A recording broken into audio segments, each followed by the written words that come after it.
ಇದೀಗ ಅಕುಮಲ್ ರಾಮಚಂದರ್ ಅವರು ಕಲಾ ವಿಮರ್ಶಕರು ಸಿಡಿಯ ಬಗ್ಗೆ ತಮ್ಮ ಒಂದೆರಡು ಅಭಿಪ್ರಾಯಗಳನ್ನು ಹಂಚಿಕೊಳ್ಳಲಿದ್ದಾರೆ.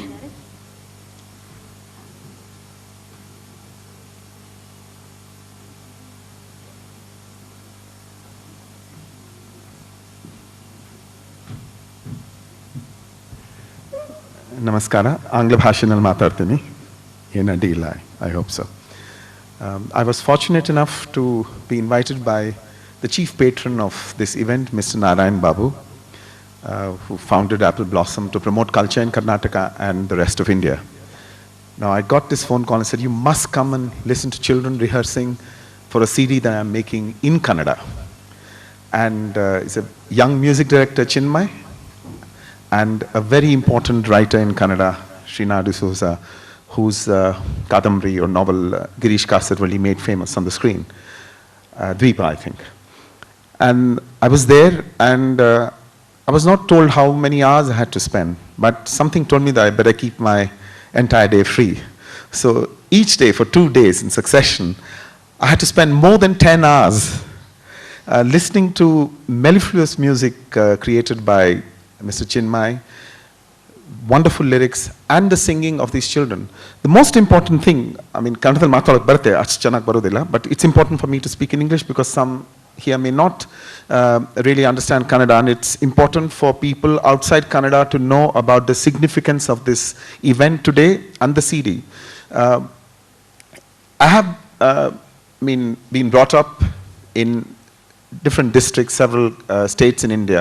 So I consider myself an Indian, not a Kannadiga or Telugu-speaking Kannadiga. And it's very important because this idea of India is being threatened by people like Raj Thakre in Bombay and other places. So it's very important. And I'm very happy that Sachin Tendulkar said he doesn't play for Maharashtra, he plays for India. He loves being in Mumbai because he's a Maharashtrian, but he's an Indian first and foremost. See, when you see songs sung by child actors in films, it's either Lataji singing or Ashaji singing, and as if we are trying to appropriate all the space that is there for ourselves.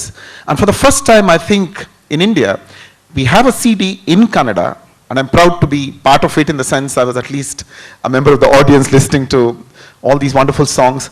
Children sing songs that are meant for them, and it's not an adult singing these songs. I think it's an achievement in itself. And the songs are hummable, it's very easy. It's said that it's very easy to be complicated, but it's very difficult to be simple. And this simplicity, both the lyricist, who's also a very important writer in Kannada, and the musician, the composer, have achieved today. Just one more thing, Mr. Bhat said something very important, saying that he has to scout or scour the place to get good writers writing for children. Now that he has said it, I'm going to ask him or request something. Now that he agrees that it's such an important CD, it's a path-breaking CD for Kannada, I think, because the lyrics here constitute literature.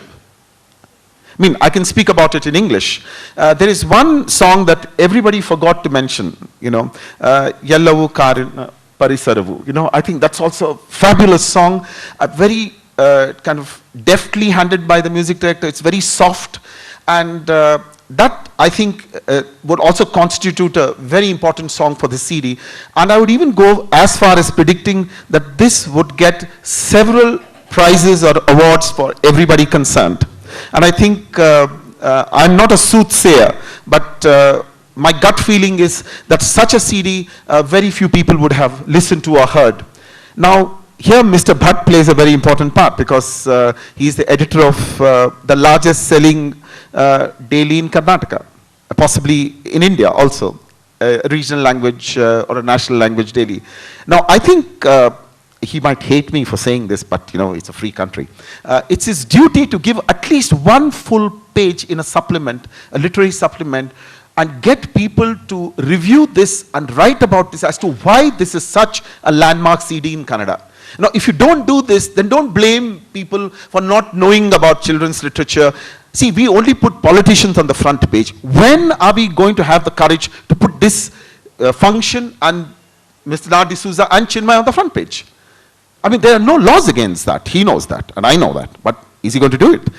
In the 19th century, in Sweden and a couple of other countries, politics was relegated to the 4th or 5th page. It was culture that dominated on the front page. I hope a day comes when we have it in Canada and in India also.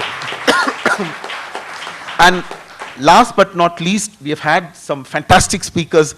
The last speaker, had me in splits, especially a joke heliddo, Nanu Ravana, Nan Sanyasi alla na Ravana, and then the lady says, darling, it's too bad, I'm not Sita, I'm her maidservant, I think that took the biscuit, or that took the cake for me to this afternoon.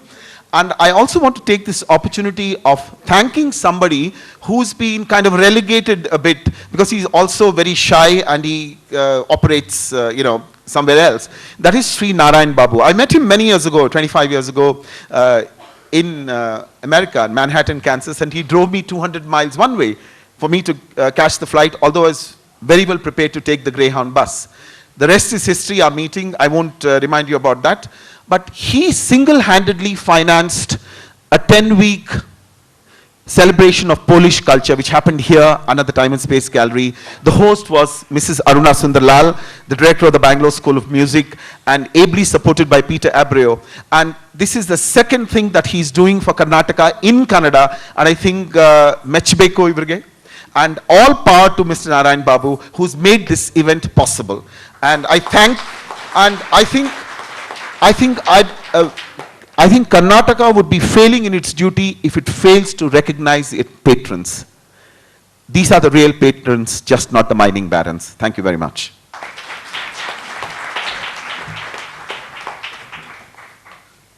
Ramachandra ಅವರಿಗೆ ಅನಂತ ಧನ್ಯವಾದಗಳು.